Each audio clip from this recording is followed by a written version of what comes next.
El barroco. El barroco fue el siglo de oro, fue una época de auge cultural y en el que se dieron varias corrientes. Una de las más importantes fue la del barroco, que abarcó todas las manifestaciones artísticas desde los inicios del 1600, extendiéndose a lo largo de aproximadamente 150 años. El nombre con el que se bautizó esta corriente cultural fue dado tiempo después por críticos del arte, quienes tomaron la traducción francesa de la palabra de proveniencia portuguesa joya falsa o perla en forma de R, lo cual se utilizó con posterioridad para describir aquellos objetos de exagerada ostentación o de mal gusto. Este periodo de revolución artística se manifestó en los campos de la escultura, arquitectura, literatura, arte y música, en la mayoría de los países europeos y americanos. No olvidemos que en aquella época América se encontraba recientemente colonizada por los españoles, portugueses e ingleses. Los motivos del surgimiento de esta nueva manifestación se dieron por varios factores, especialmente relacionados con el mayor exponente de la Iglesia Católica, el Vaticano. Este se encontraba bajo duras críticas por parte de diversos sectores que cuestionaban sus actos de corrupción. La Reforma Protestante estaba haciéndose sentir, cuestionando a la Iglesia Católica con la existencia de la virginidad de María y la autoridad del Papa, factores que debilitaban profundamente el poder del clero. Por otro lado, España, Portugal e Inglaterra se encontraban echando raíces en los nuevos países americanos, ganando tierras y extendiéndose hacia el Nuevo Mundo, dejando a Italia bajo las sombras de la corrupción y el olvido. Esto generó en el Vaticano una gran reivindicación, de la cual surgieron nuevas pautas a la hora de realizar una obra artística, con motivo de generar una suerte de marketing a la Iglesia, recordando directa o indirectamente los cuales eran las bases de la Casa de Dios, mediante un control ideológico manifestando por el arte. Fue así como surgió el refuerzo de la imagen de María y el misterio de la Trinidad, como protagonistas de numerosas obras artísticas. Las temáticas de los lienzos ya no fueron sobre alegorías sobre las antiguas mitologías, la ostentación de los santos y paisajes celestiales e inalcanzables. Los santos ahora vestían harapos andrajosos. Los mártires mostraban expresiones de dolor bajo un acertado dramatismo que emocionaba al espectador y a la imagen de la Sagrada Familia, y en especial la de María, eran delicadamente glorificadas. Paralelamente, también nace el arte temático de naturalezas muertas como bodegones, paisajes e incluso costumbristas. Con solo ver la imagen del viejo friendo de huevos de Velázquez, podemos darnos una idea de lo que esto significaba. Una nueva pauta que se diferenció del Renacimiento fue que ya los rostros de los bellos modelos desaparecieron, dando lugar a expresiones naturales, resultándonos hoy en día hasta un poco chocantes. Grandes artistas del barroco. Este periodo artístico ha sido testigo de grandes genios del arte. En España,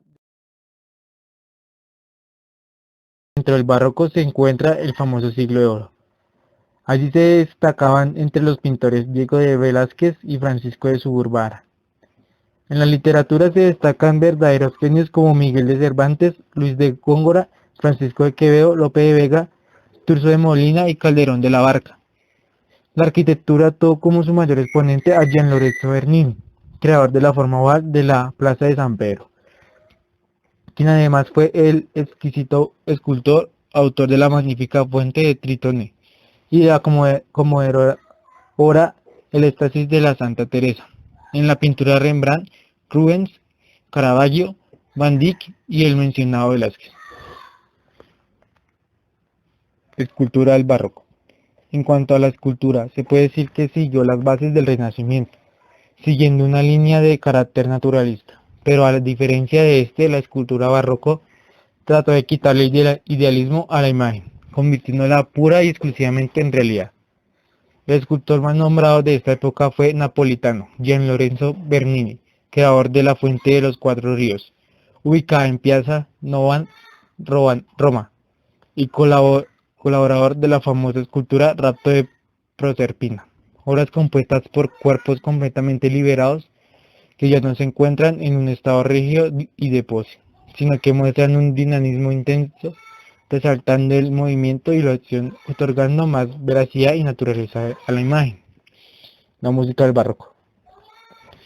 En material musical se destacaron dos figuras de gran importancia histórica, el maestro alemán Johann Sebastian Bach y el veneciano Antonio Lucio Vivaldi, conocido como il prete rosso, que significa el cura rojo, dado a que el músico era sacerdote y pelirrojo. La literatura del barroco. En cuanto a la literatura, surgió la sátira y el culteranismo y el clasicismo, y el conceptismo, hablando principalmente sobre la vanidad, la vida humana y la crítica.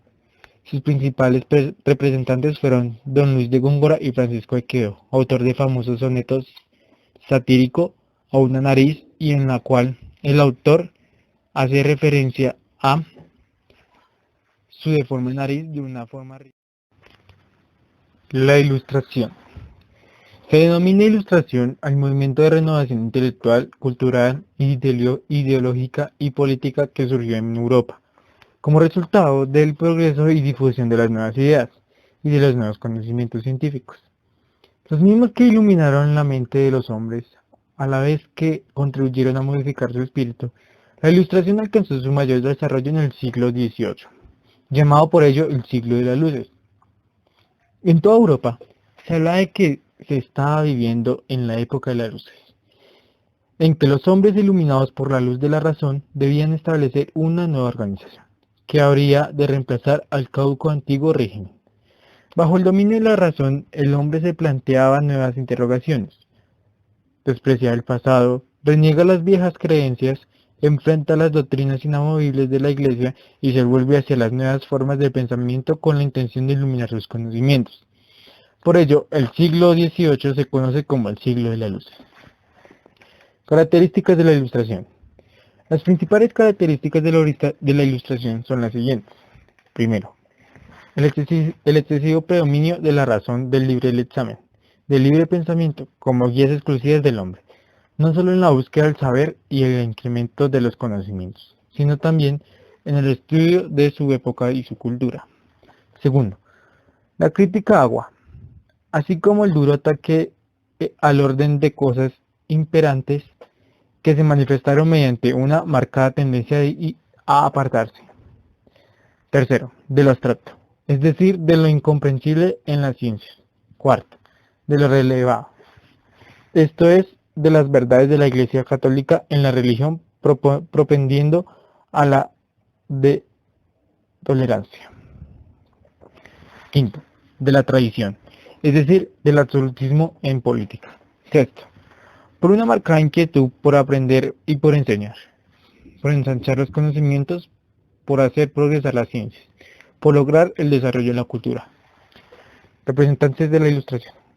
La Ilustración fue una obra de vigorosos pensadores, de intelectuales de renombre, de eminentes hombres de ciencia que difundieron preferentemente las nuevas ideas, así como otros conocimientos que revolucionaron el siglo XVIII. Nuevas ideas. Las nuevas ideas, imbuidas de un espíritu eminente liberal, nacieron por obra de aquellos famosos pensadores llamados también filósofos, quienes difundieron sus nuevas concepciones políticas, sociales, económicas, etc., que orientaron el pensamiento europeo de aquella época contra el injusto sistema de gobierno imperante, es decir, que tales teorías, que tales ideas se dirigieron a una vigorosa corriente de opinión pública totalmente contraria al régimen absolutista de Francia, así como en otras naciones de Europa y del mundo. Este caudal maravilloso de opiniones y pensamientos se vio grandemente enriquecido gracias precisamente a la magnífica contribución de aquellos eminentes innovadores de la ciencia económica, denominados economistas, quienes pertenecen igualmente a esta luminosa corriente intelectual de las nuevas ideas. Las nuevas ideas, nacidas mayormente en el seno de la burguesía, bien pronto se divulgaron por casi todas las clases culturas de la sociedad, como asimismo en el pueblo y en ciertos sectores del clero. Igualmente lo hicieron en algunos